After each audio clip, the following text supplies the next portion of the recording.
All right, let's go back to Lomrim.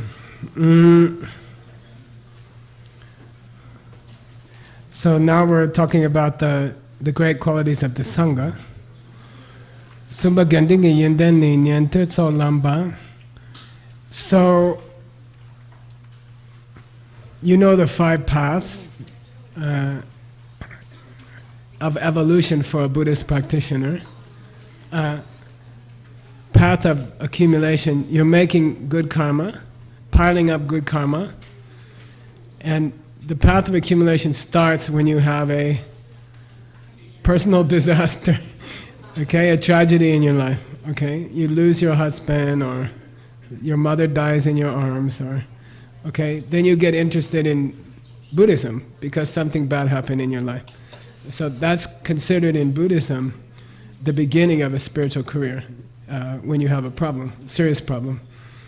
Then you make good karma, okay, you pile up good karma, and that's enough to get an explanation of the pen from somebody. That's a second path, second level of realization. Someone teaches you emptiness in a clear way, simple way, okay? Then you understand it. Third path, path of seeing. And you see emptiness directly, okay? All people go through these 5. Sooner or later, everybody in the universe goes through these 5. Bugs, fish, birds, people. Number 4, you get used to what you saw, and you use it on your husband, okay? You use what you learned about emptiness in your real life, okay? With your work, with your family, okay? And then nirvana is path number 5. You reach nirvana. You get so good at understanding that the husband is coming from you that no one can make you upset, even if they try. Okay? Like your best friend. Okay? They do their best to irritate you and you're like, you know, I know you're coming from what I did last week, I don't care. I'm not going to make that mistake again. I hate you. Therefore, I will be nice to you. Okay, got it? Okay, so as Sangha jewel, Pabongka Rinpoche starts with the lowest possible, which is Tsoklam, somebody on the first path. The only good thing they ever did was to have a tragedy. Okay. And they got spiritual, okay? So, and Nyente means they didn't learn the Bodhisattva teachings yet. So he tried to pick, as a Sangha jewel, the lowest possible person, okay? You have to appreciate that. Tsuna, if we take them for an example, Sipala Yinjung Kiene, they get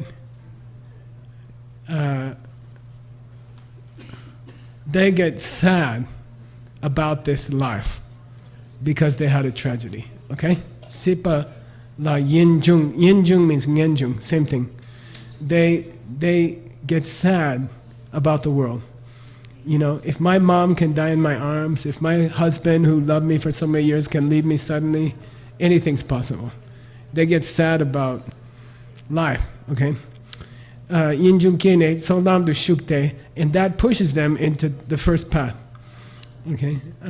Chanju Gitsok Chuksum Pelwa, they increase their practice of the 13 Buddhist component, 13 parts of Buddhism. He calls it the 13 parts of Buddhism. And Chanju Gitsok Tambo Sum Topa, and they start on the first 3 groups of the Buddha qualities, okay? So these are 2 technical terms and I have to explain them to you, okay? First one is 13 practices, 13 ways to make good karma that are happening on the first path. How did you get on the first path? Yeah, personal tragedy. So you had a personal tragedy, then you have 13 things to practice on the first path. These come from a Sangha, okay? These come from a Sangha.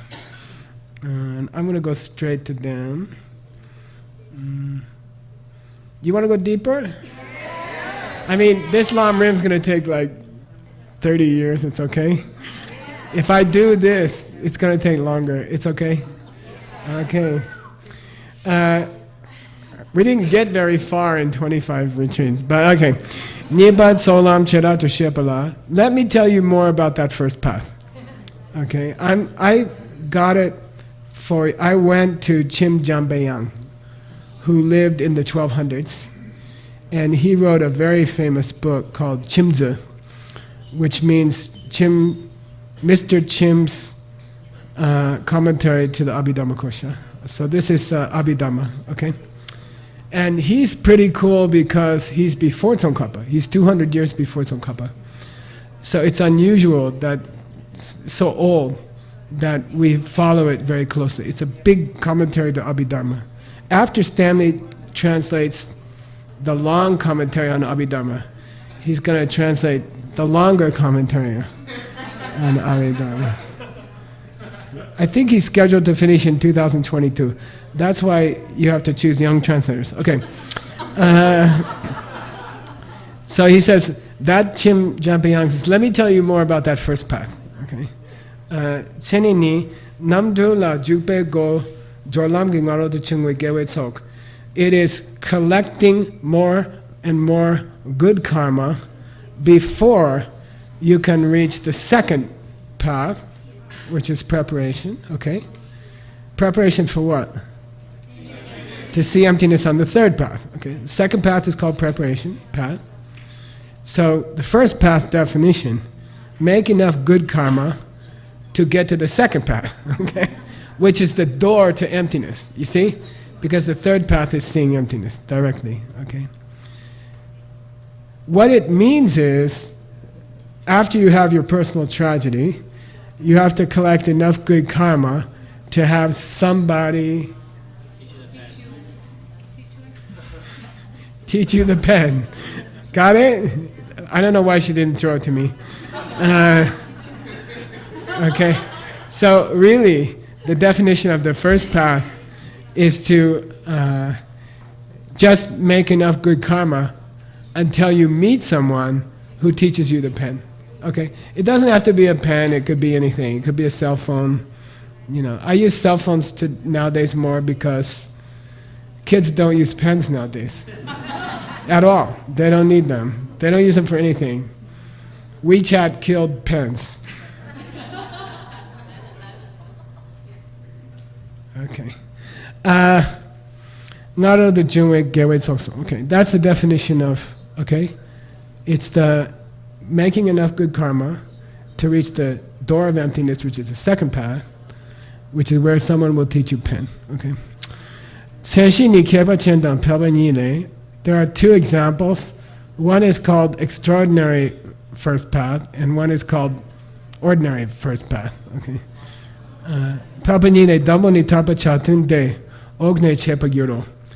The first one is called helps you get to freedom, okay? The exceptional form of Tsoglam, the first path, is called Tarpa Chatun. In fact, that's the definition. The technical definition is called Tarpa Chatun. Chatun means conducive to Tarpa, to freedom, moksha, okay? And he says, I'm going to explain that more later.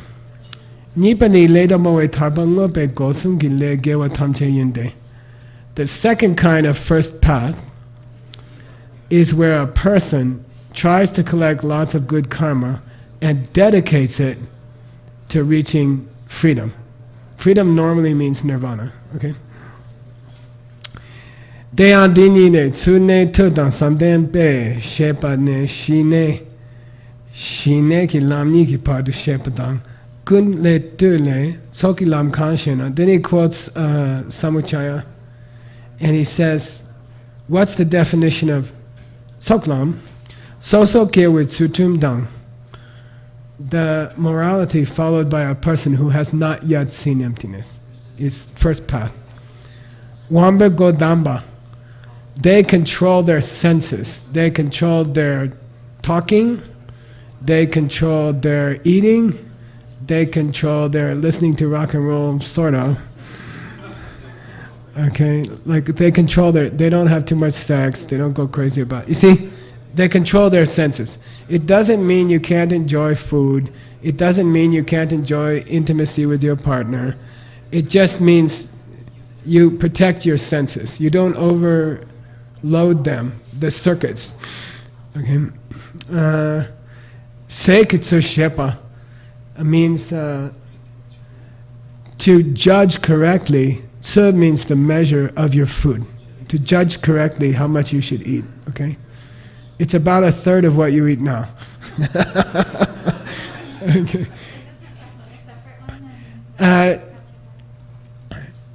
You can say it's part of pratyahara.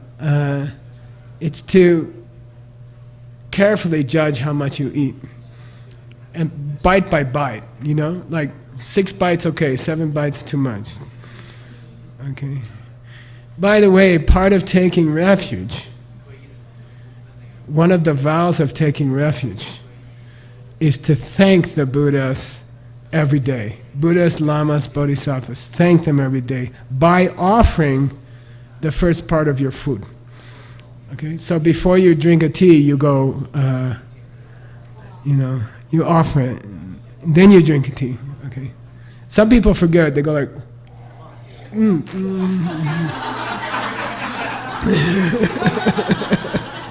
I saw people, they eat one bite and they go, oh no.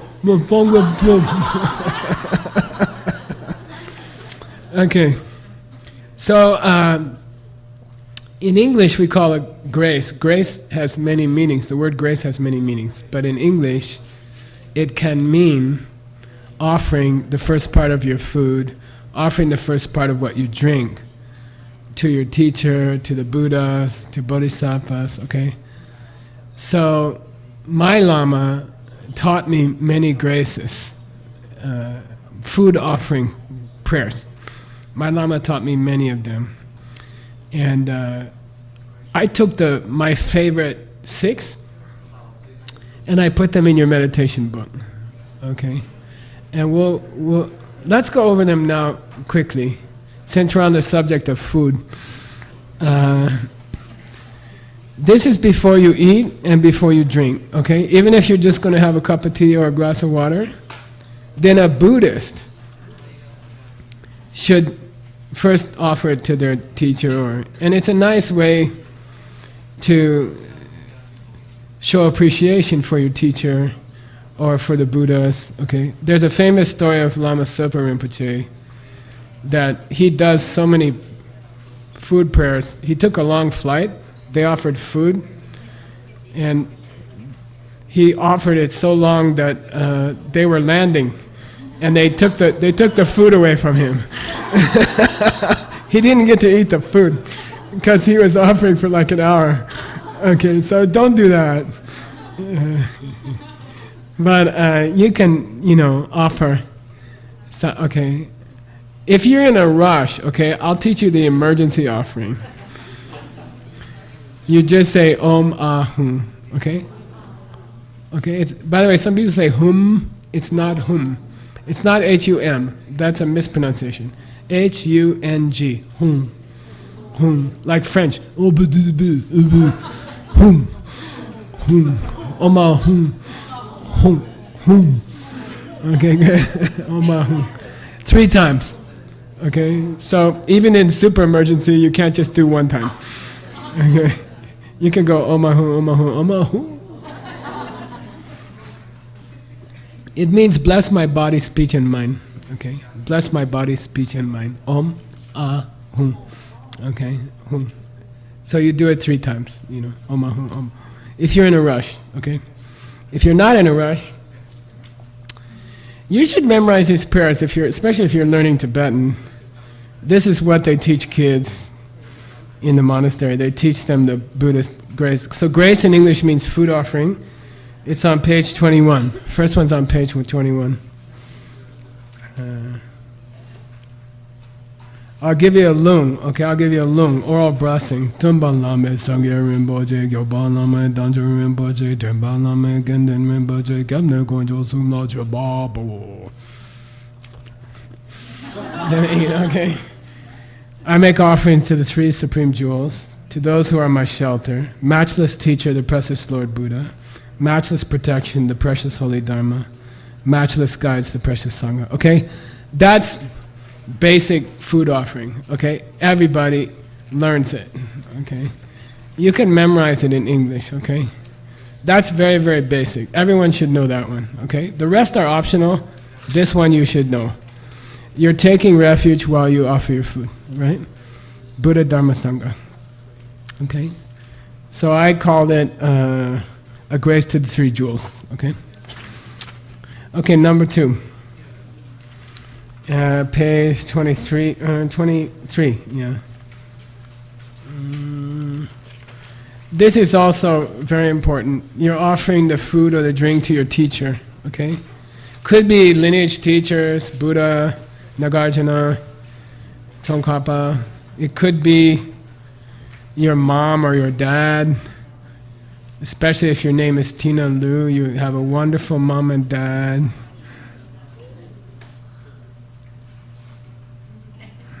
And you offer to them, okay? You offer the food to them, you offer the drink to them, because they are your teachers. They are your first teacher, okay? Okay. How should we say?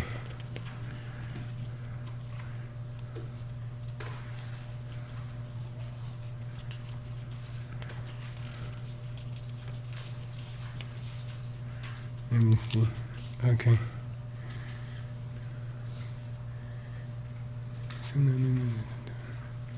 Hang on one second. I want to get the pronunciation right.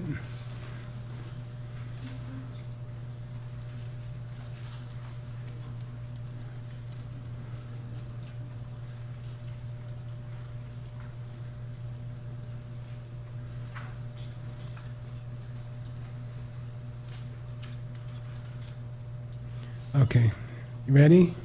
Lung. Kyabsam kundu lama doje chang kala kandu shinin susune choton tumungu du zuzebe jenchen nama namla chopa pu. Okay? And you can do it in your own language, okay? You are my lama. You are the keeper of the diamond. All three jewels in a single person. You take the form of my human teacher. You take any form it takes to tame each one of us. And by doing so, you grant us both highest and common goals. I make offering to my lamas. You are so kind to me. Okay? The basic meaning of the prayer is you are like an actor. You know, you come into my life as my mother or father. You come into my life as teacher. You come into my life as my partner. You come into life as my children, and you teach me, or my dog Gracie, and you teach me, and thank you for that. Okay, that's the grace. Okay, got it? That's also important one. They're all important. Yeah. Okay. Grace number 3. This is try to make the karma to have good meditation. Okay? Generally, food doesn't work well with meditation.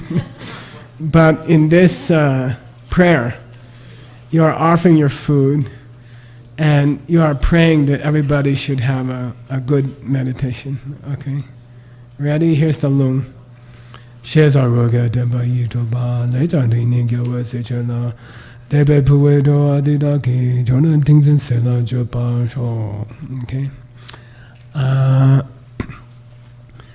This food has 1,000 flavors, well made, heart-stealing. I offer it in faith to the victors and to their daughters and sons. By this act, may every living being enjoy the richest feast of all, perfect meditation. Okay? So that's if you're having trouble with your meditation, eat as much as you can and do this grace before. I'm just kidding. Probably you should eat less. Okay. Okay. Who's the daughters and who's the victors? Yeah, the Buddhists. Who's their daughters and sons?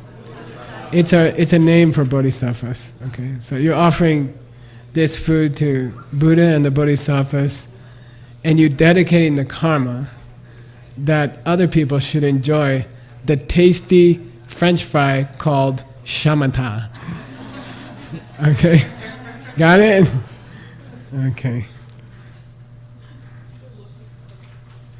Next one. This is a famous grace. It's the oldest one. And it was written by Nagarjuna. Okay? It's part of one of Nagarjuna's books. And it came to be used as a grace. Okay? Okay? He talked about using food carefully. And that verse became a grace, became a famous grace. So if you have trouble, if food causes you trouble, like you can't stop eating or you can't control yourself, this is a good one. Okay? If you want to learn to think of food in the proper way, then you can do this grace. Okay? And the Nagarjuna's idea is you should start to see food as fuel or as medicine to keep yourself going. It's just to keep yourself going. It's not to make big muscles. Or in India, in ancient times, there wasn't enough food sometimes. So people who were a little bit fat were considered very beautiful. And the same in Europe. Okay. So Nagarjuna said, don't eat to get handsome or beautiful, and don't eat to get big muscles, you know. Don't eat for your ego. Eat for fuel, just to keep your body going. Enough to keep your body going, which is about a third of what you eat now. Okay, here we go. Don't do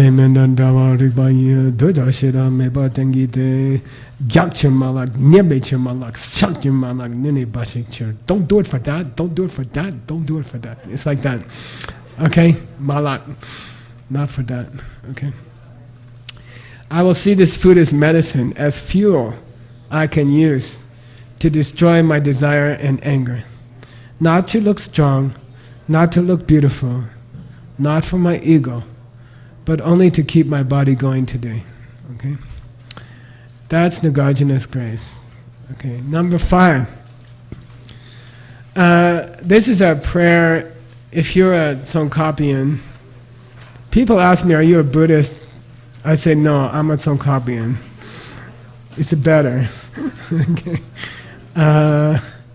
This is a grace to offer the food to Tsongkhapa and his 2 main students, Gyaltsabje and Kedubje.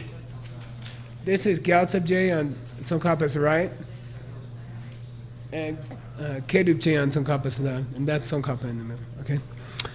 So, I'll read it to you. Kanchen shingde suje Tsongkhapa ngutor bebe wanchu Gyaltsabje donga tembe dapo Kedubje gyawa yabse sumla chupa pu. Okay?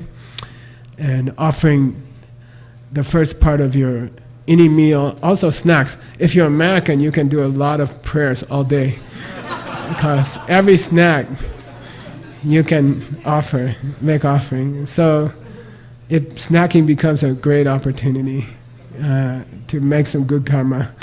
Okay. We like to snack, Americans like to snack. Okay.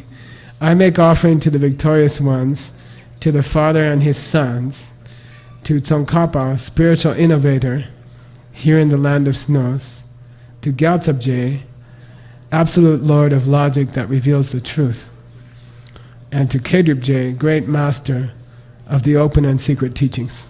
Okay? So that's a prayer to Tsongkhapa and his 2 main disciples. Everything you hear at Diamond Mountain, everything you hear in DCI, everything you hear in ACI, everything you hear at 3 Jewels, is because of these 3 people. Everything comes directly from them. Okay? We don't teach anything else. Okay? We have a Ferrari and we're not interested in Volkswagens. Okay. I mean, sorry. Okay. Okay, the last one is a little bit secret, but I thought you guys are so serious. You come from so far away. This is actually tantric. This is actually Vajrayana offering. So if you have initiations, you can say it. If you don't have initiations, I give you permission to say it. And it will plant a seed to get an initiation, okay? So this is grace to Jingan Yujamo, Vajrayogini, Angel of Diamond, okay? And it's a special grace to her, okay? And it's very sexy and it's very cool and it's very beautiful, okay? Ran nanda yinam hasa we say do se rola nonje pe lo de chen dong be yin so shu emma ho matching kawa sang. Emma ho means wow, we're so lucky. Okay, say emma ho. Emma ho. Okay. We're so lucky, you know. Emma ho. Then matching kawa sang means oh, I'm so lucky, you know, to meet you, you know. Okay, the last line is very cool.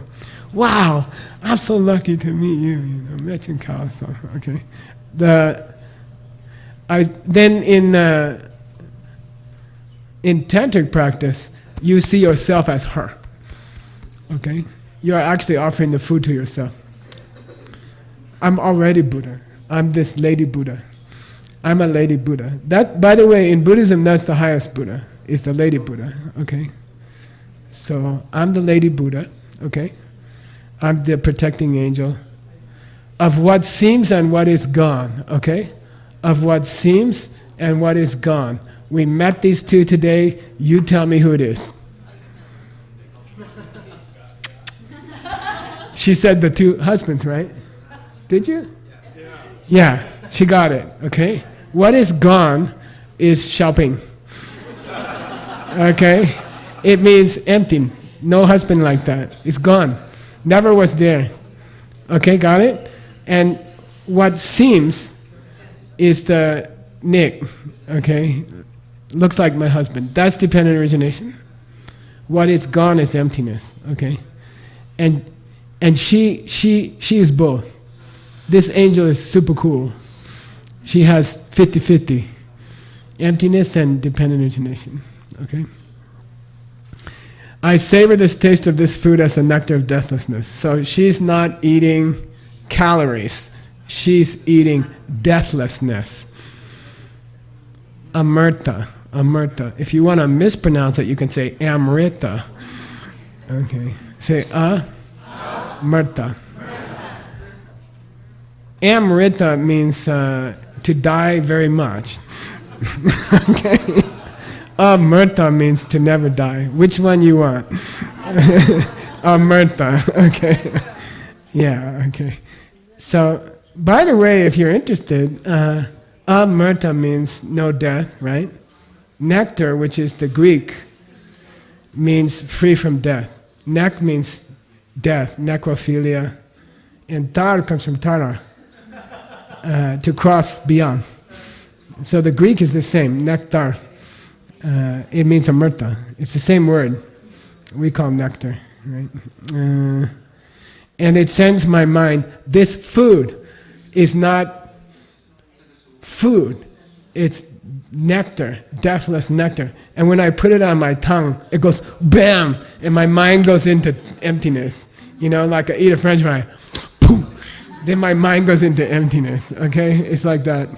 So when you eat, you're like, 1, 2, 3, boom, you know, and then your mind goes in, you know, it's a prayer like that. I hope the food gives me that idea, okay? Like that, okay? Into the empty realm, which is combined with highest bliss, okay? And that's secret, I can't tell you about that, but you have to learn it later, okay? After Lam Rim. Okay, so those are 6 graces you can do. And practice them during your 3-day retreat, you know? Use them during your 3-day retreat, okay? Like, what mood am I in today? Oh, I like to pray for better meditation. Then do the meditation grace, okay? Or today I'm sort of feeling vain, then do the Nagarjuna's grace. You see what I mean? Or I'm so grateful for my teachers, then do the teacher grace, okay? Or I want the karma to understand taking refuge in the three jewels, so then do the three jewels grace, okay? But really, from now on, you shouldn't eat without some kind of grace, okay? You shouldn't drink anything without some... And you see Geshe Michael, he's like, you just, emergency, right? Just get in the habit, you know. You watch any Lama, anywhere, any good Lama, then they're like... So they're not talking to themselves, okay? They're doing a grace, okay? And any time now, even a glass of water. I don't know about gum. Should we offer gum? You don't really eat it. Let's offer it anyway. It's just another excuse to do a prayer. Okay?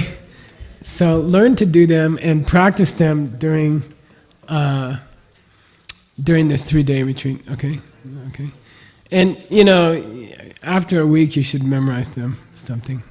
You can do that. That can be part of your retreat. You can just learn your favorite one by heart in your own language. It's okay. You don't have to do it in Tibetan. You're not Tibetan. Neither am I. Okay. All right. Let's go back to the... Yeah, you're welcome. I'm glad I had a reason to share those graces that my teacher... If I eat without that, I get a blessing. Okay. He only hit me a few times. Okay. Namgi chata da namgi cha me la minyawar. This is another practice at the first path, is get up early in the morning, okay? Just learn, some people say I'm not a morning person. Well, become a morning person, okay? And go to bed, you know. My Lama goes to bed at 8:30 or 9 o'clock, you know, and then get up at 5 or something, and use those beautiful hours of the day when the world is quiet, okay? Before your kids get up, okay? Use those beautiful times of the day. So go to bed early, get up early, you know, try to get in that habit.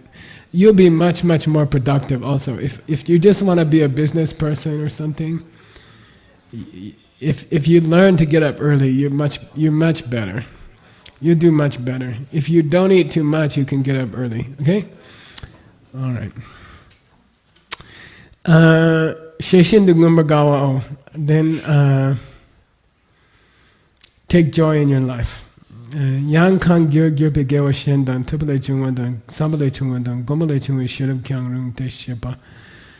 And try to go through the practice of how Buddhists train themselves. It's called te sam gom. Say te sam gom.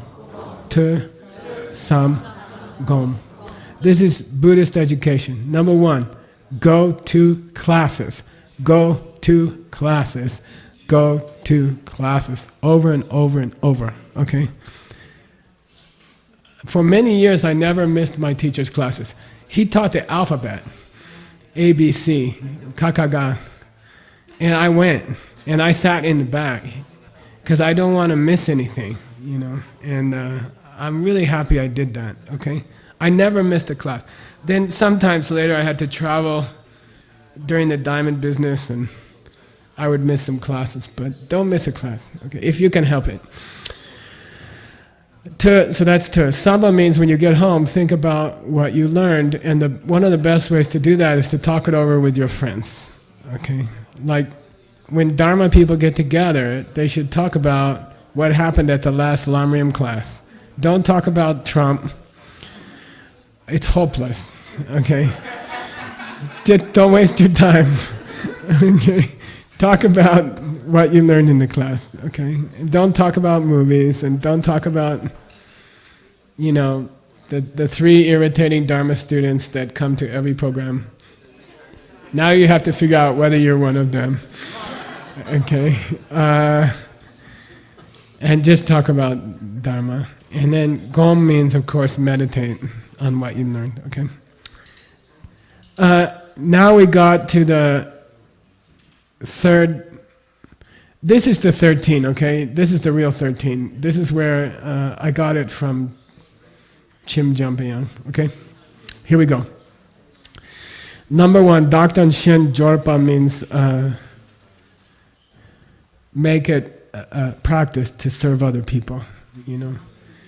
I enjoy, and I know other people here do, take care of older people, give rides to poor people, visit people in the prisons, you know, that kind of stuff, okay? You're never too advanced to do those practices, like homeless people, okay? Like you're never so important that you shouldn't make meals for sick people or poor people or things like that, okay? Jumba means aspire, work hard, okay? Chul is a printing error, it should be Sutrim. Keep your 10 good deeds. Wangbo means power. I think it's similar in Chinese language, right? Wang? Power? How do you say power? Li Yang. Oh, not same. Okay. But there are 5. There are 5 famous powers at the first path, okay? They are the following. Number 1, and I think they're in the Yoga Sutra. Or maybe not. Yeah, I think they are. Yeah. Shraddha, Virya,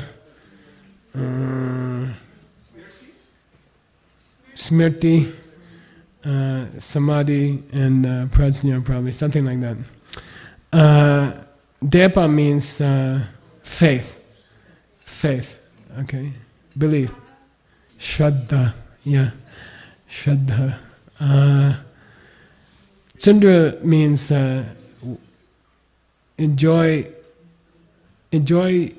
hard practice. Okay? Enjoy your life. Enjoy your practice. Okay? Virya. Chamba means mindfulness. Okay? Like if you lose your jamba when you get a box of chocolates, you will eat all of them before you remember what you're doing. Okay, that's called smrti. Remembering what you're doing. Don't do mindless things. Okay. Tingen Zen is meditation. Another word for meditation. Samadhi. And Shirab is to think about emptiness as far as you understand it. Okay. That's number 4 of the 13. All of those 5 is number 4. Okay. Number 5,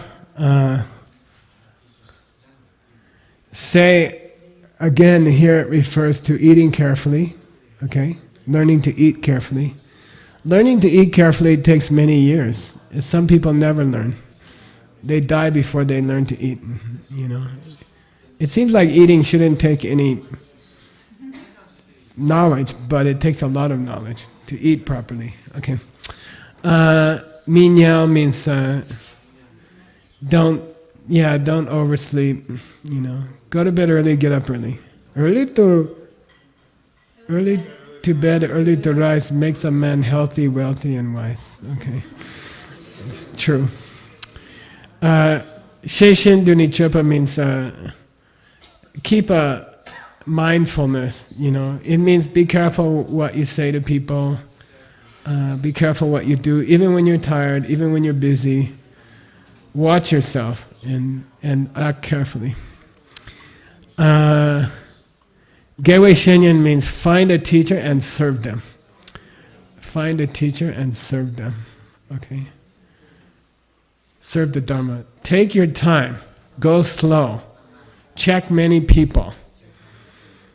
You know? And check out the teacher before you go to their class. You know? Find out, are they a good person? Okay? Ask many people. Check out their reputation. See if there's any problems. Okay? Scandals, things like that. Check about them. Are they honest? Are they well-trained? Are they compassionate? Okay? And then help them, because they're helping other people, right? Damchen Yen means go study the Dharma. Okay. Number 10 is Semba, means think about what you learned. Okay. Parche Me means avoid things that would be an obstacle. Okay. One of the biggest obstacles is stupid friends. Okay. My brother killed himself when he was young. He was 20 or 21 years old. And he met some bad young people, and we were all nervous. I felt very nervous. They were using guns, they were using drugs, they were stealing things. And so one of the ways to avoid obstacles in your life is be careful who you hang out with. Be careful who you make your friend. Okay? Choose your friends wisely. Okay? And if you choose good friends, you'll always be okay. They will take care of you, you take care of them, you support each other. If you meet a person who's not kind, not compassionate, not honest, even if they're very handsome or very beautiful or something like that, it's going to be trouble in later. Okay? Something will go wrong and they will hurt you. Okay? It's better to find a person who's not so beautiful, but they are honest and they are clean and they have a good mind. And okay, so don't look at the inside. Look at the inside and don't look at the outside when you choose your friends. Okay, choose good people. Okay. Dongwa means be generous. Okay. Practice sharing what you have with others. Okay. And then Gejong Gen is Gen means jewelry, and Gejong means spiritual practice. Let your jewelry be your spiritual practice. Okay, wear the jewelry of good daily practice. Keep a good daily practice. Okay. Those are the 13 that he mentioned, okay? Then he said the last 3 of the, what did he call it? Yeah, he said the first 3 groups, but he didn't explain it, okay? So I went and got it for you, okay? And that's why we're going to go so slow through this text. So all the qualities of a Buddha and needed to become a Buddha, okay, that's an important distinction, are grouped into 7 famous groups, okay, of Buddha qualities. Not because Buddhists only have them, but because you need them to become Buddha, okay? Buddhists have them in their highest form. So there are 7 groups. 3 of them you can do on the first path, okay? 3 of the 7 groups of practices you can do on the first path, okay? So here they are.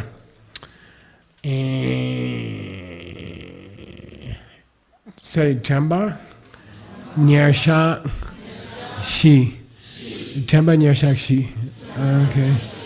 So number 1, go down a little bit. It should be a number 1. Keep going. There you go. Right there. Yeah, Chamba, Nyersha, Shi. So these are the first of the 7 famous groups of Buddha qualities, okay? Which again can be qualities that make you a Buddha, okay?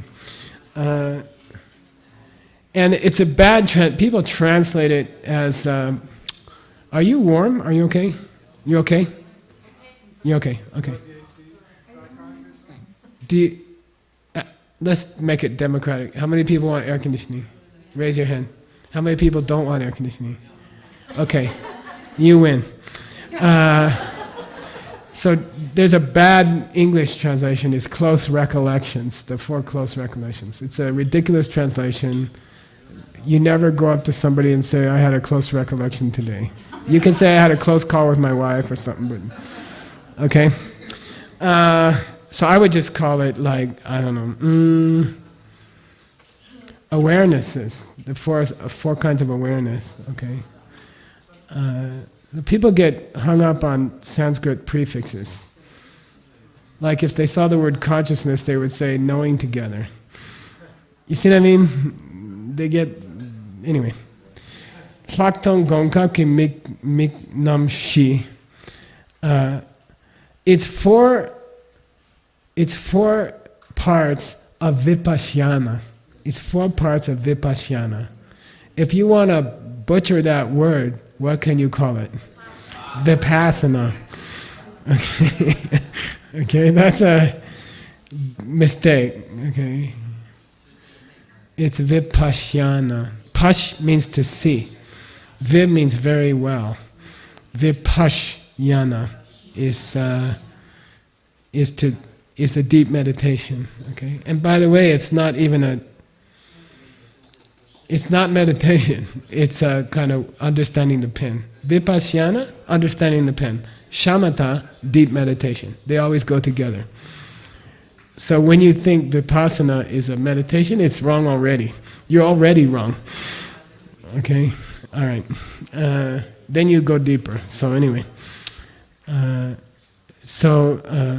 Lu Jamba Nirshak, Tso Jamba Nirshak, Sembem Jamba Nirshak, and Chu Jamba Nirshak. Okay? These are 4 awarenesses that you develop as you start to understand emptiness. Okay? You want to go deeper? Okay, we'll never finish the text. The first path has 3 levels inside. The first path that you reach by having a personal tragedy, okay? There are 3 levels inside the first path. First one is when you get these 4 kinds of awareness, okay? That's the lowest one, okay? And it has 4 parts. Number 1, body, about your body. You learn to examine, how is my arm like the pen? How is my arm like the pen? Okay? Is the arm coming from my mind, or is the arm coming from the arm? You see? And you apply your knowledge to the body. Okay? Is my arm coming from me, or is it coming from my arm? Okay? By the way, if it's coming from me, your life is dangerous and your life is hopeful. If your arm is coming from your seeds, then your life is dangerous and it's hopeful. Why is it dangerous? Your human seeds can change to dog seeds in 5 minutes. And you can look at a dog leg. If it's coming from its own side, life is easier. You can have an arm for a while. But if it's coming from your seeds, life is dangerous. It can become a dog arm in 5 minutes. Okay? Because the dog arm also coming from you. Okay? So thinking about those things is, oh, by the way, it's hopeful because it can become Buddha arm also. If you have Buddha seeds, it will become Buddha's arm. Same thing, like a pen. Okay, got it? Okay, Lu Jamanesha. So same thing about your feelings. Same thing about your feelings. It's more subtle. It's more difficult. What's the emptiness of your feelings? You know, they shift like the wind, right? You're having a good time with your partner, and then suddenly 5 minutes later you're fighting, you know? And that's the emptiness of your feelings, you see. They are also sprouting, they are flowing out of your seeds, and they can shift immediately. And if good seeds are coming up, the movie is good, and if bad seeds are coming up, the movie is terrible. It's the same movie, or music, okay, or Dharma talk. How you feel about it is coming from your seeds, okay? If that's the awareness of your feelings, okay, that's the second of these 4, okay? Third one, Sem Jabbanirshak. Even the thoughts I hear in my mind are coming out of my seeds. I am just the witness. I am just listening to karma's opening, okay? I don't like him. He's not nice. He didn't say hi to me before the class. Okay? That whiny voice in your mind, Is it coming out of your seeds? Okay, it's because you said like that to other people last week. Okay, so you have karma to hear this person complaining inside your mind. Okay, got it? That's the emptiness awareness of your own thoughts. Okay, and now Che Dharma means everything, all things, the world around you, the people you meet, the weather, the traffic, everything. Keep this awareness that it's coming from your seeds, okay? All right? If you master those 4, you can say you have finished the first third of the lowest path. Okay. Why are we talking about these? We're talking about the lowest example of Sangha jewel. Now it's beginning to sound a little bit higher. Okay? They've mastered all these things. Okay? All right. Second group is called Yangda Pongwashi. These are very famous 4. It's another 4. And I think the total of the 7 groups is 37, and they're called the 37 limbs of enlightenment or something like that. Okay. So second group is 4. What part of the first path do they relate to? Yeah, the middle part, the second part. Okay, got it? Don't get confused where we are. I know you're confused. Okay, I don't care. Those with jet lag are more confused. I love it. Because I'm always jet lag in your country. Now you're jet lag in my country. Okay, Yangda Pongwashi means 4. You got rid of 4 things or something like that. The 4 ways that you got rid of something. Okay, Yangda Pongwashi. The 4 ways that you got rid of something very well. Yangda Pongwashi. Okay, here they are. Number 1.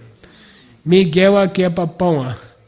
Any bad habits you have, you get rid of them. Any bad habits you had already, you get rid of them. Okay, that's number 1. Number 2. Mi gewa ma kepa mi kepa. Any bad habits you might have next year, you get rid of them this year. Okay, future bad habits. Future bad seeds. You get rid of them now. You stop them now. Stop the ones that grew already, and stop the ones that are on their way. It's the first 2. Got it? You alright? If you're totally lost, just nod. Yeah, okay, Geshe Michael. Okay. Okay, third one. Gewa ma kepa kepa. Try to make good seeds that you haven't got yet. Okay? Like, try to make new kinds of good seeds. Try to make new kinds of good seeds. Is number 3. Now, yeah, it's called got rid of, but it's not. Okay, I'm sorry. Only the first one is. I didn't make the list. Buddha made the list. You can write a letter to Tushita. Okay. Just put Tushita on the letter. Let's see what happens. Okay. Gewa kepa pelwa. Gewa kepa pelwa means the good seeds you already have, try to feed them. Try to make them bigger. Okay. Pelwa means, this bell means to make it bigger. Okay. So I'll summarize those 4 that happen at the middle part of the first path. Okay, ready? The bad seeds you already have, try to get rid of them. Bad habits. Number 1. Number 2, the new bad habits you haven't developed yet, don't develop them. Okay? Like, I have a problem with jealousy, but I don't have a problem with alcohol. Okay? So, for me, number 1 would be, try to get rid of your old bad habit, Michael, of jealousy. Okay? Number 2 would be, don't start the new alcohol bad habit that you don't have yet. Okay? It's on the short list of things I didn't do wrong in my life. Okay. Number 3, gewa ma kepa kepa. If there's some good habits you don't have yet, try to get them. Okay. I don't know, like helping homeless people. And number 4, if you're already helping homeless people, try to expand your operation. Okay? The United States, I mean, it's nothing. Let's get to Mexico. You know, I want to see something happening in Canada. You know, okay? All right? Okay, those are the second group of... Got it? And they're for the middle of the first path. Now let's go to the third group, and you'll be totally confused. Then I'll give you a little break, okay? Then I'll give you a 10-minute break, okay? So, I know the jet lag is... This is where the DCI staff starts snoozing in their chair. They've learned to do this in their chair. Then you're like, Scott! And he's like... He learned to sleep in the class with his eyes open. Or read is more advanced. If I say, everybody understands, she's like... She's actually asleep from jet lag. Sky can't do that. He's just like that. Or he's like... Okay, sorry. Okay. Jutruki Kangbashi. These are difficult. It's hard to get a good explanation of these, the 7 parts of Buddha, right? Okay. Jutru means the ability to do miracles. We had another word for it earlier today called chotu. Same thing. Jutru or chotu. Chotu. There's a famous holiday called Chotu Duchen, the Day of Miracles. Okay, so Jutru means miracle. Kangba means your legs. So it's the 4 miracle legs. Okay, the 4 legs of miracles. And then people make pretty weird translations, like, "Oh, your legs are so miraculous," Okay. Bertha got it. What's about Mexico City people are so smart? I don't know. Okay. They didn't even call their city Mexico City, they call it Mexico. Okay. Deme tingin simpoe duce, then deme zutuki kamadan, sangi tingin simpoe duce, then deme zutuki kamadan, sunduki tingin simpoe duce, deme zutuki kamadan, chibi tingin simpoe, oh my gosh, do I know what these are? You get these at the third part of the first path. Deme tingin simpoe,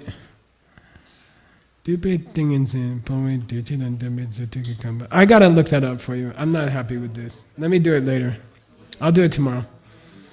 I looked it up, but I don't like it. Okay. All right. I promised you a break after that.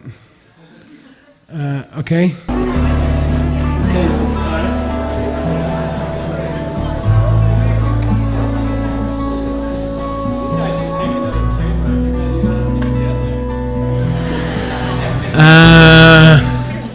Let's do question and answer. Let's have fun for 20 minutes, okay? Any question and answers? We need a microfono.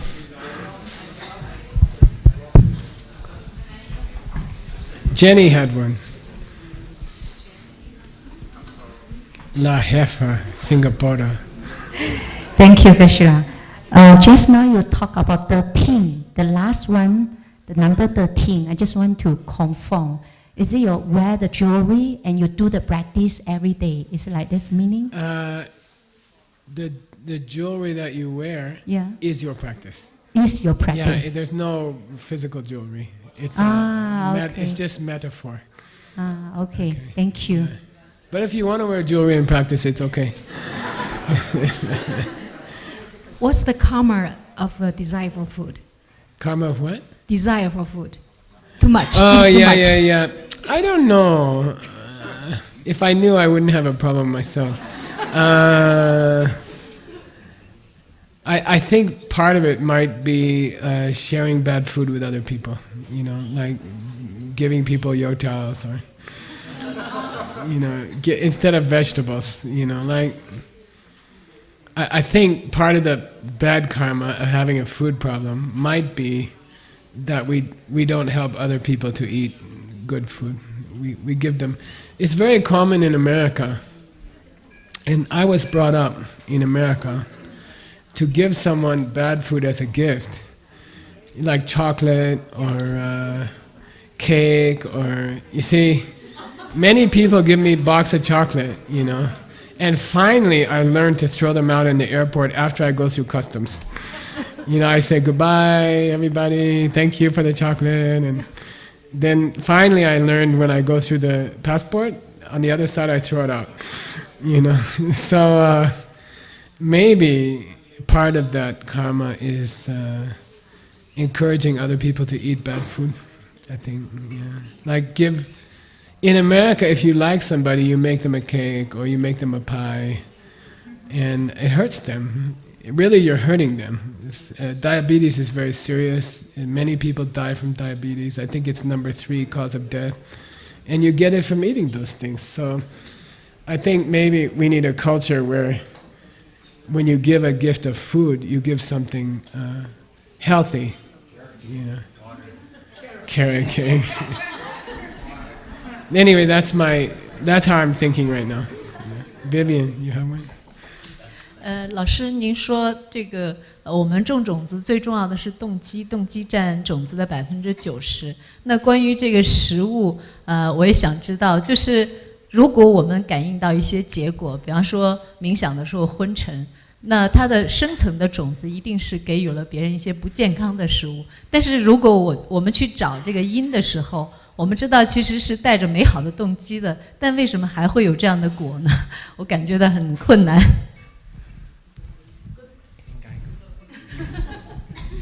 Geshe, you told us that 90% of the seed is your motivation, and you also said the way we get the desire for food might be sharing bad food with other people.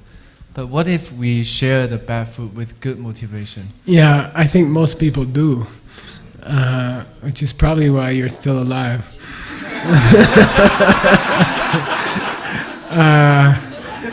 So I mean, nobody gives somebody a yota and say, I hope it kills you, you know. It's true, 90% is motivation. So maybe in many cases of the 10%, it caused the desire for food, maybe, yeah. Okay. I think parents especially have to be more careful. I was in a bookstore, and a family came in, man and his wife, and a small child. And they went to the bookstore coffee shop, and they bought a chocolate chip cookie like this, like that. And they gave the whole thing to a small child. And they ate it. And then like half an hour later, the kids start screaming, crying, fighting. And the parents are like hitting him, and I'm like, we should hit you. You gave it's too much sugar for 4 or 5 days. They gave them in 10 minutes. And so I think parents also have to be careful with that. It's not nice to teach your kids, if you are good, I will give you sugar. You see, you're hurting them. Yeah, so in America it's all like that. Sugar's the more important than the dollar. Okay. Nicole?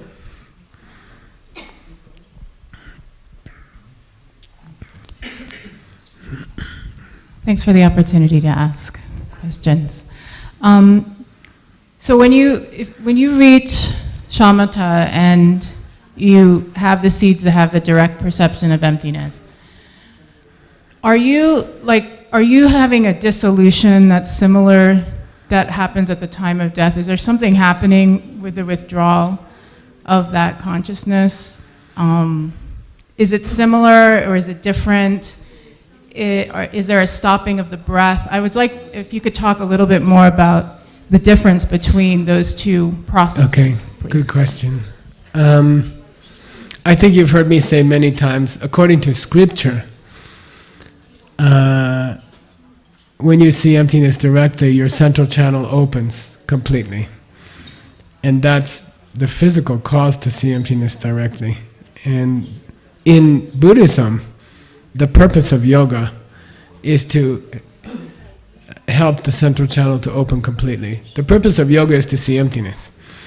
The purpose why we do yoga every day is it helps you to get the chi into the central channel, and that causes you to see emptiness directly. So yoga in Buddhism is an important practice for your life.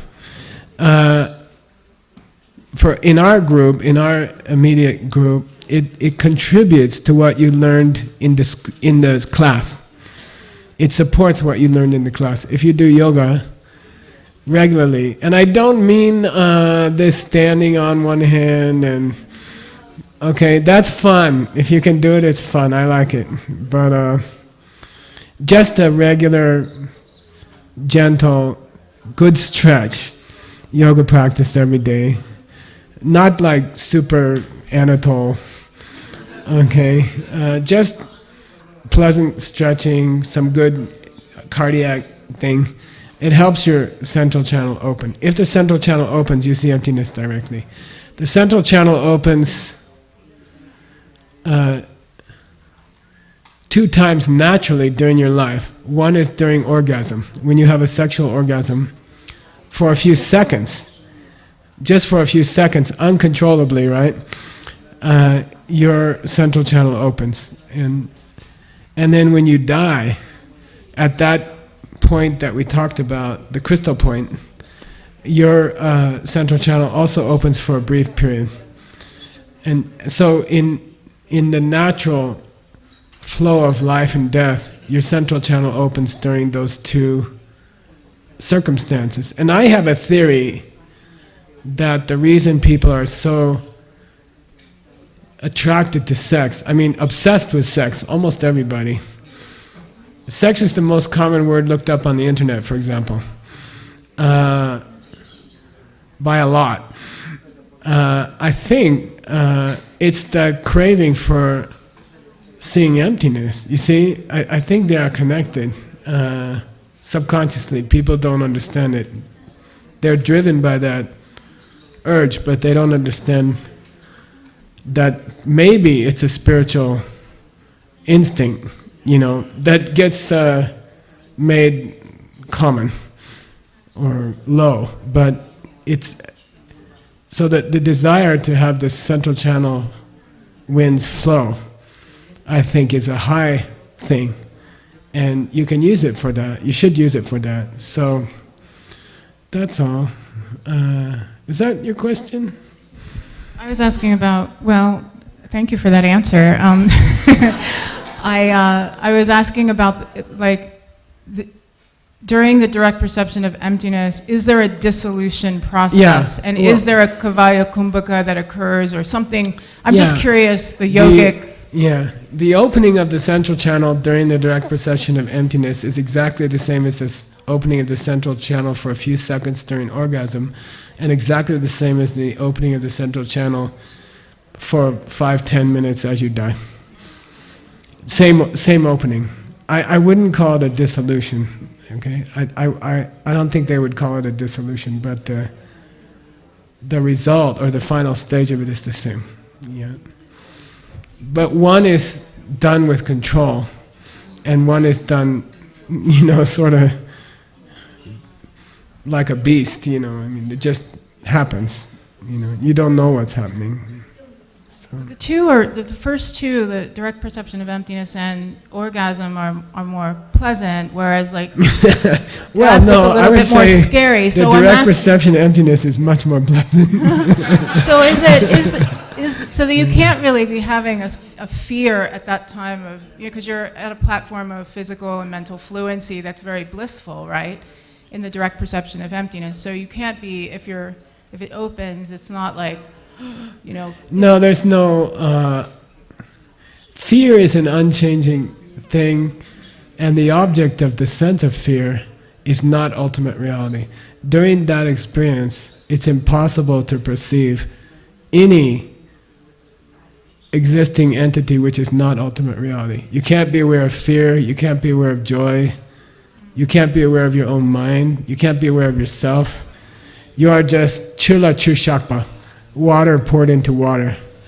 your mind is in emptiness. So there can't be any other emotions, or then you would pop out. You see? Because that's ultimate reality. Does the breath stop? Kevala kumbhaka, right? The spontaneous suspension of breath is a very common indication that you are close to seeing emptiness directly. So what the yogis call Kevala kumbhaka, which is the spontaneous suspension of your breath for 5 minutes, 10 minutes, half an hour, is a sign that you're close. Yeah. So if you get really close, you might notice you haven't breathed for 10 minutes or something. Which is an interesting thing, because that implies that life is being sustained not by oxygen but by karma. And maybe breath is not necessary. You see? And that makes sense. So it's very interesting that in the yoga scriptures they discuss that Kevala kumbhaka, and then they try to use physical means to induce it. You know, like, you know, and I think that's a tremendous mistake. I think that's can only give you lung and can only cause you problems, and I don't think it has any benefit at all. I know some yoga schools where you try to hold your breath for, that's like, I don't know.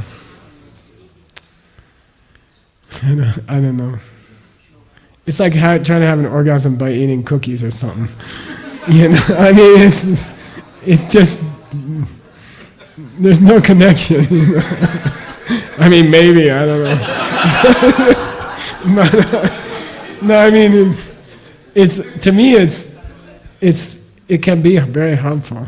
I know people who have had serious physical problems from trying to hold their breath for 3 minutes because they think it's a big yoga thing. And when your breath stops, it's because of constant practice of kindness and goodness and study and meditation. It's not that you force yourself to stop. You know, it just stops. Okay? Yeah. Thank you. Daniel's close by. Just wanted to add a question. When you see the emptiness, and when you see emptiness directly on your cushion, or when you see emptiness directly through the death process, I mean, you're seeing the same emptiness, right? You're seeing the emptiness of your subject state of mind. Yeah, it's a good question. There's only one emptiness. Right. So now you may not recognize it, you know, or you come close and you don't know what's going on, and you just slide by and you become an animal or something. That's what happens most of the time. So could you say that on seeing emptiness on your cushion is more reliant on an intellectual understanding, whereas seeing it on your deathbed is more reliant on repeating that visualization over and over, recognizing? Exactly. You can say that. Yeah. Yeah. Exactly. That's a good way to say it. Yeah. Even, I mean, animals have that. Bugs have that. They slide by emptiness for a few minutes or seconds during their death, but they don't know what to do. Yeah. Okay. Other question. Okay. You gotta bribe Joel the night before. Elisabetta.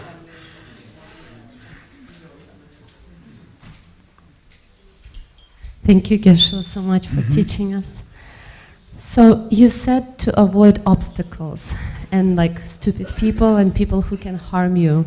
So this is something I've struggled with since I got into Dharma. If everyone is coming from me, and if the seeds ripen every 24 hours, I feel like by avoiding people who can harm me, I'm trying to avoid the bad karma, and it may continue to ripen and come back at me with even worse circumstances. Could you explain this difference when you avoid and when you take responsibility for that karma and you work on it? Okay, good. I think the purpose to avoid someone is that you're not strong enough to not be influenced by them. You see what I mean? If you're strong enough, you can hang around with bad people because you will help them, right? If you're not strong enough, they will influence you and you will change. So it kind of depends on how strong you are.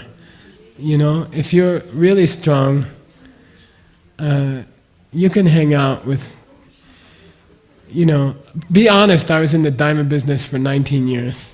Many diamond people are dishonest, you know, and when I was gonna go work in the diamond business, I asked my Lama, I'm afraid to go to the diamond business because I'm afraid I will become like those people, you know. He said, no, you're strong enough, you know, you're not gonna start smuggling diamonds and cheating people with glass and, you know, cheating on your taxes and, you know, it's not gonna, don't worry. So I would say that if you're strong enough, you can put yourself into situations where you're surrounded by bad examples, because maybe you can help them become good examples. But if you're not strong enough, they will change you. And sometimes we fool ourselves. Oh, I'm strong enough, but then 3 years later we're lying all the time or something like that. You see what I mean? So you got to be careful who you choose. Also, I would say, who's your real friends? You see, I mean, we all have a close circle of personal friends who are, in English we say confidant. You know, we tell them all our secrets, they tell us all their secrets. Especially those people should be good people. So don't choose them on the basis of their appearance. Don't choose them on the basis of their income. Don't choose them on the basis of their social level. Sometimes people look, there's a thing where we often feel that beautiful people are more good somehow. And it's not correct, you know. You may find out that the best people are not the ones that look like George Clooney, you know. Although I think he's kind of cool. And his wife, who's very beautiful, is an extremely good person. And she's helping many, many refugees. She's extremely active and in dangerous situations, helping the refugees in Syria. So I think, and in Lebanon. So I think she's, don't assume that people who look angelic are angelic. Sometimes it's the other people. You see what I mean? So judge who's your close friends carefully. And they had a rule. I played tennis in high school. I wasn't that good. I barely made the team. I was the last one to make the team. And during the tennis season, my coach had a rule that we were not allowed to play a match with anyone who wasn't better than us. You see? We were required to only play with other players who could beat us regularly. You see what I mean? And I think your friends should be the same. Like, pick these high quality, super honest, you know, super sweet, good example people and get close to them. Even if you don't feel close to them in the beginning, try to get close to them as your close friends. And then, of course, you're teaching a lot. You and Anton are teaching a lot. You should reach out to people who are, you know, bad business people, rich guys cheating lots of people. You should try to hang out with them and try to influence them. That's a good thing. But your close personal friends, I'd say, be really choosy and picky, and try to hang out with people who are better than you. Okay. One more. But if you don't have, I will go to bed. Joel's choosing, not me. Look, Buddhist fight, he's trying to give it to the other person.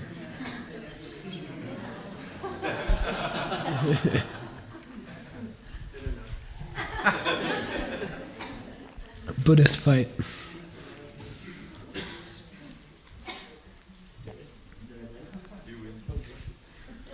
Thank you, Juan. I appreciate that. Thank you, Geshe, for teaching. I've been thinking a lot about purification lately, and so kind of briefly, I was taking a walk down the Verdi River, went about 2 hours in, 2 hours out. So on the way back out, I was walking through a clearing and I saw a tree and I said to myself, oh, I recognize that tree. And I thought, and then all of a sudden I realized I've never seen that tree before because I never saw the back of the tree on the way in. But my mind had created a memory of the back of the tree.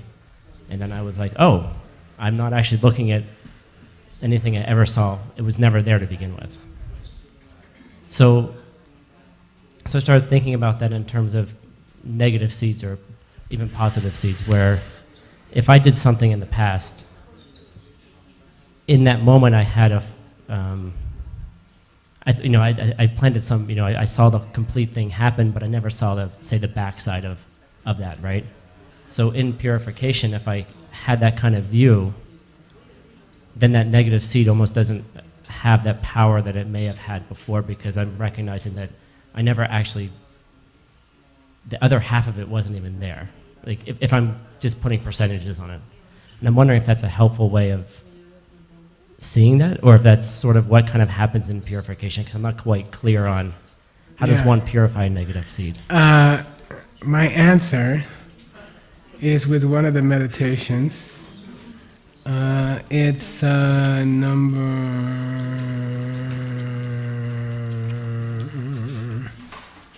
Where are you? Number 11. Okay? Meditation number... Let's knock that out, since you brought it up. Okay? Pabongka Rinpoche says,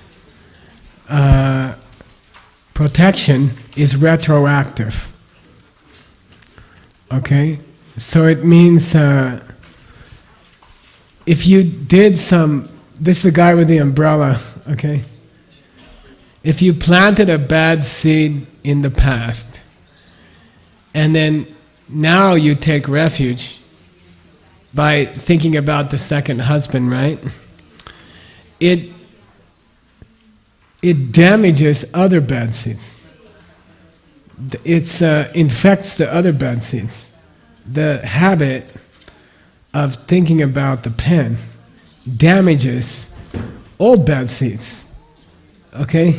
So definitely, if you start thinking about the pen, if you start thinking about where things really come from, it damages seeds you planted 10 years ago when you hurt somebody. Okay? It's very interesting. So taking refuge now in the proper way can protect you from things that were supposed to happen to you because of something you did 10 years ago that you're not even thinking about. Cool? It's like that. So I think you're right, yeah. If you do a good purification, it can, it infects the other bad seeds. In terms of the wheel of life, the